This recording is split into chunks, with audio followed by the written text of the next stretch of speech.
what were you trying to do when you were behind William there before you hit the wall? Because you were cheating to the left on the inside. Yes.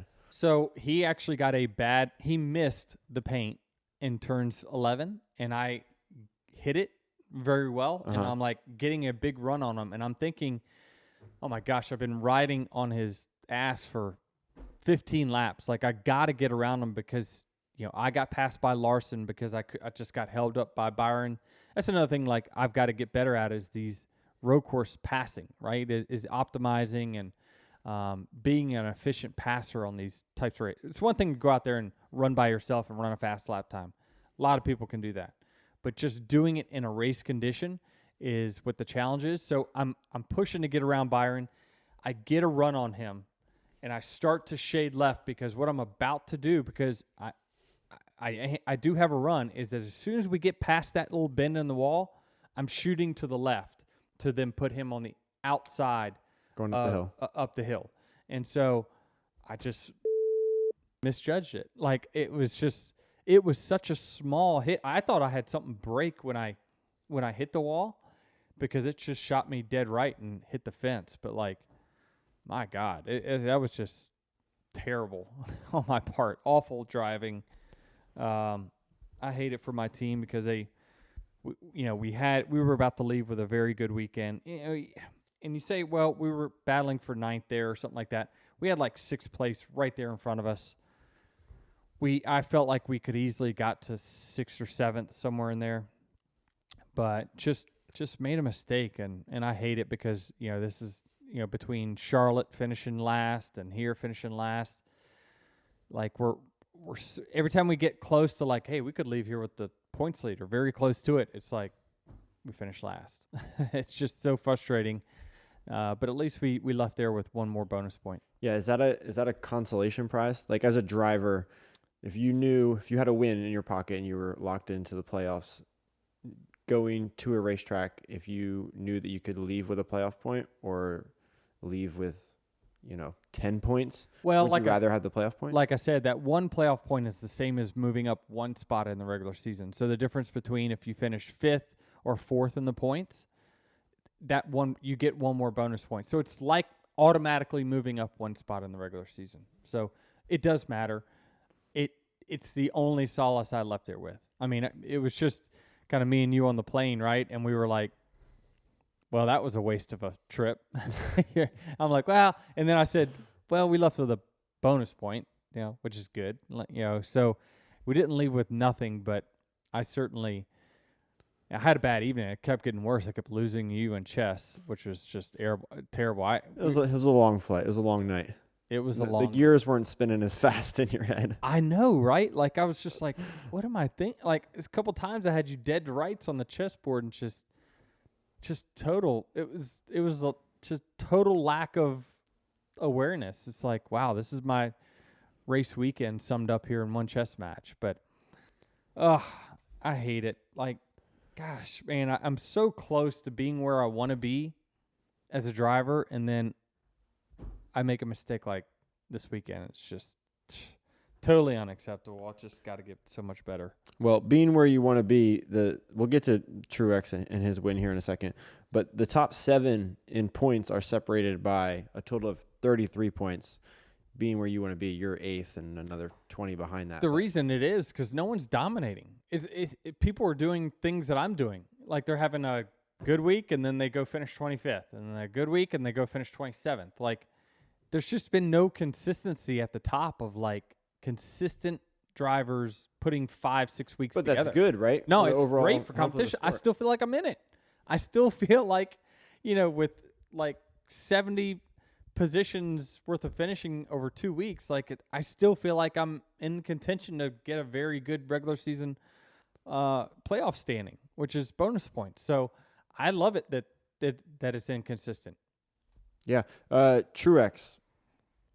Dominated. Consistent. And one thing about Truex, it feels like most of his wins come in this kind of fashion. Like, he's good and he's just really good. Yeah, I saw a Twitter post and someone said that Martin Truex wins aren't usually exciting. Right. That's what I mean. He usually, when he's good, he's just better he than just, everybody else. yeah, and he was. He ran us down after stage 1. He gained a little bit of us on the pit sequence, but he just kind of ran us down there. Now, he didn't leave us once he passed us, and we kind of had a miscommunication in turn 11 there on whether he was inside or not.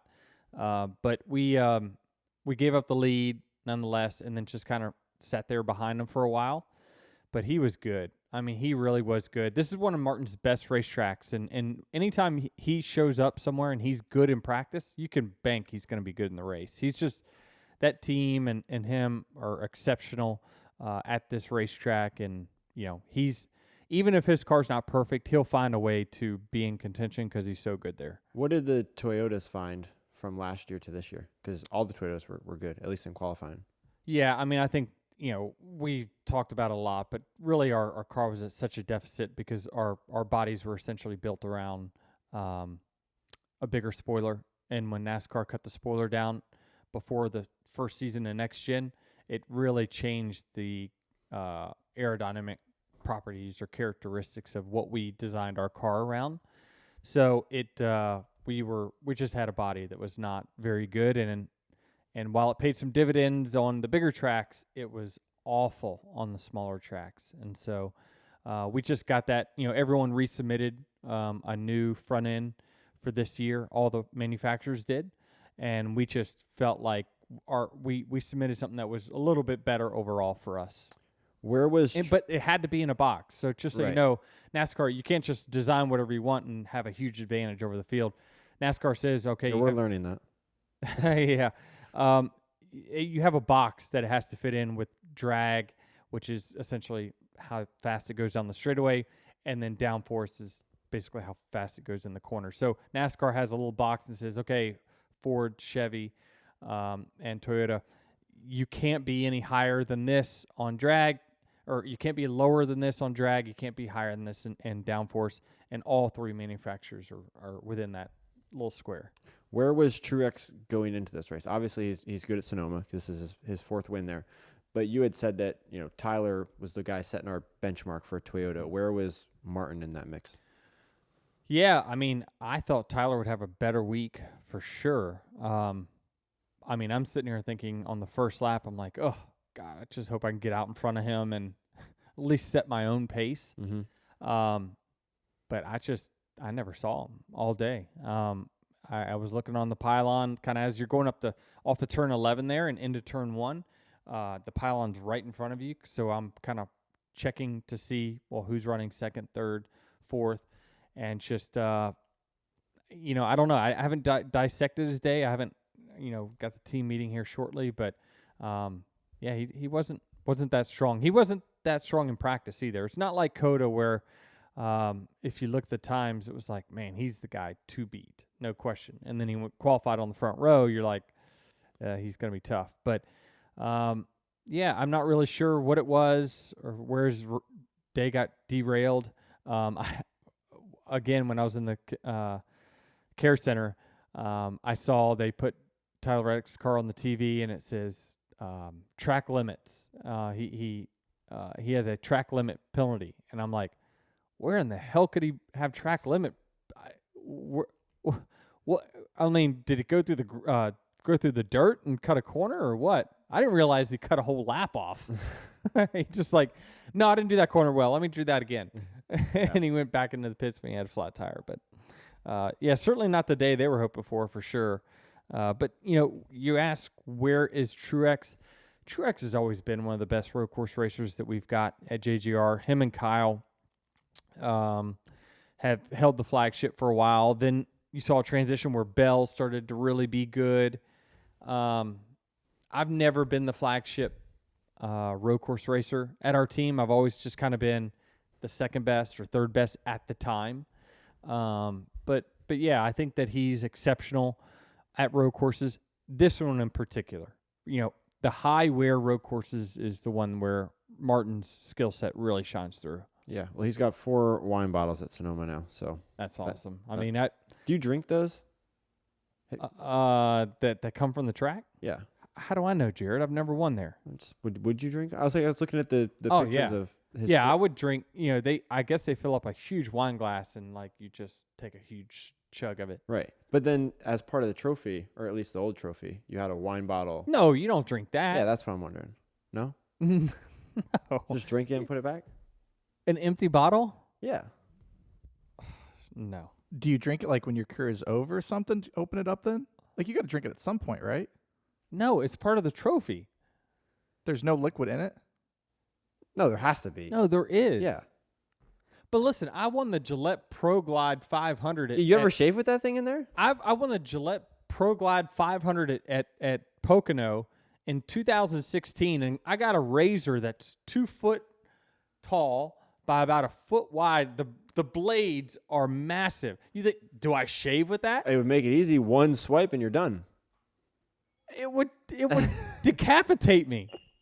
It is massive, Travis. It's freaking huge. That's like, hey, you got the Chevy Rock and Roll 400 at Richmond. I got a guitar. Do you play it? No, it's a trophy. You drink the Cokes out of the Coke machine. Yeah, that's different though. Hey, I want to give a shout out to Gateway on their badass trophy they had last week, which is why The cup. Yeah. It is so underrated. The mix of just beautiful silver and wood trophies. God, I love them. Oh, I want it. I saw that pre-race and I'm like, I just started salivating. I'm like, God, I want that trophy so bad. I want my 50th to come on like with a badass trophy. What is the best trophy in NASCAR, in your opinion? Oh gosh, I don't know. I don't know. I have to think about that for sure. One of the best, and it's actually doesn't fall into this. And don't say like Daytona or something like that. No. I was gonna say California is one that I really wanted. Never gonna get it, but at Fontana, I like the surfboard. Yeah, and that that one was cool. I don't know. There's quite a few of them that are awesome, but more silver, more gold, more wood combinations. That it just never gets old. Like if you see some of the biggest trophies in NASCAR, or really all of motorsports, like all the significant trophies, like Borg Warner for Indy 500, right? It's just a big ass silver. That's kind of what the Indy one, or not Indy, Yeah. the Gateway one reminded me of in a sense. Yeah, it was cool. It's at Kyle Busch's house if we want to go check it out.